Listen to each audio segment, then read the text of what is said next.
Hey guys, welcome to Lifegroups. I'm bummed that I can't be with all of you, but I'm so glad that we can share this teaching. Today we're going to talk about masks. And I don't know if you have a similar experience, but when I have been meeting people during COVID, I really have no sense of what their face looks like. Having started working here in October, I've met a lot of new people, a lot of you guys. And it takes a while before you end up getting a glimpse of what someone looks like not wearing a mask. And there's this one student in particular who had these deep blue eyes and this brown hair, maybe about yay tall.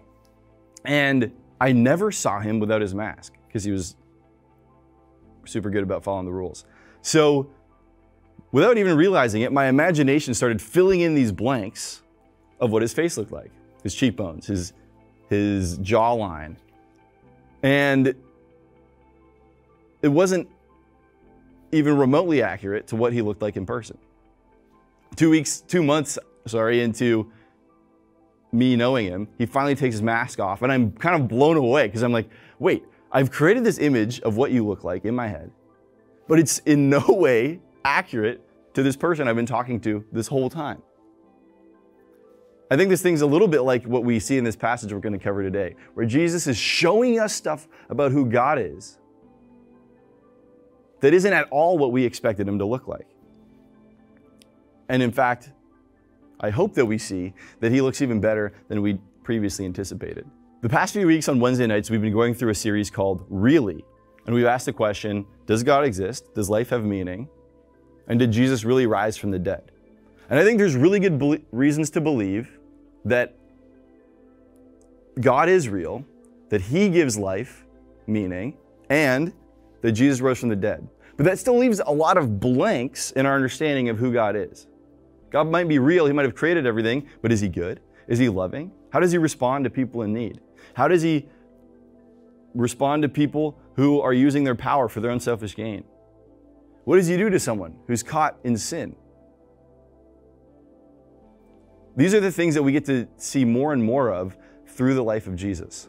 In the passage that we're going to cover today, in John 14, Jesus is showing us that by looking at his face, God's face made flesh so we could encounter it in person, we get this an even clearer glimpse of what God is really like. He's saying we don't have to fill in these blanks anymore.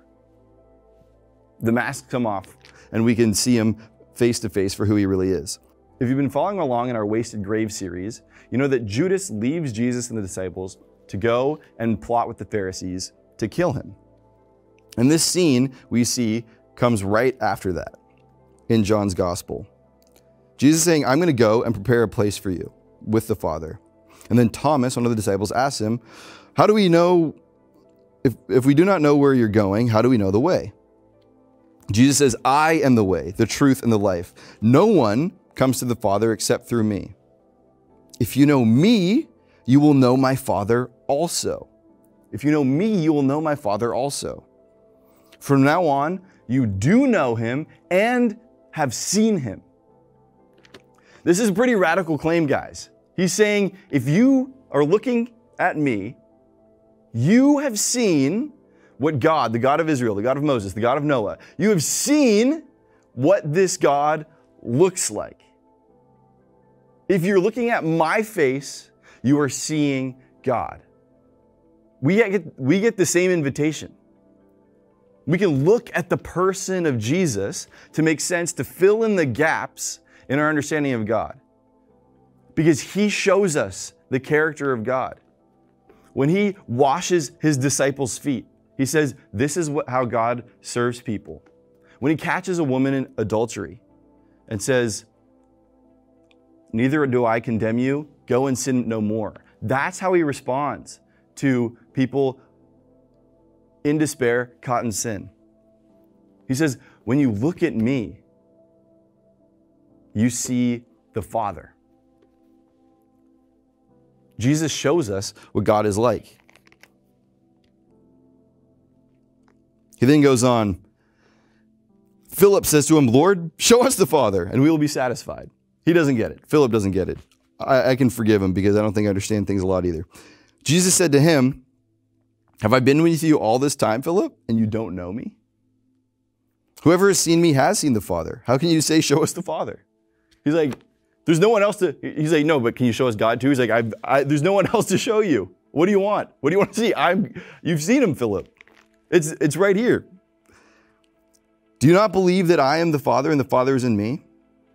The words I say to you, I do not speak on my own, but the Father who dwells in me does his works.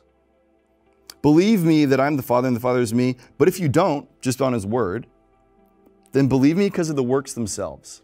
That's been another thing we've been trying to hammer home in this Really series.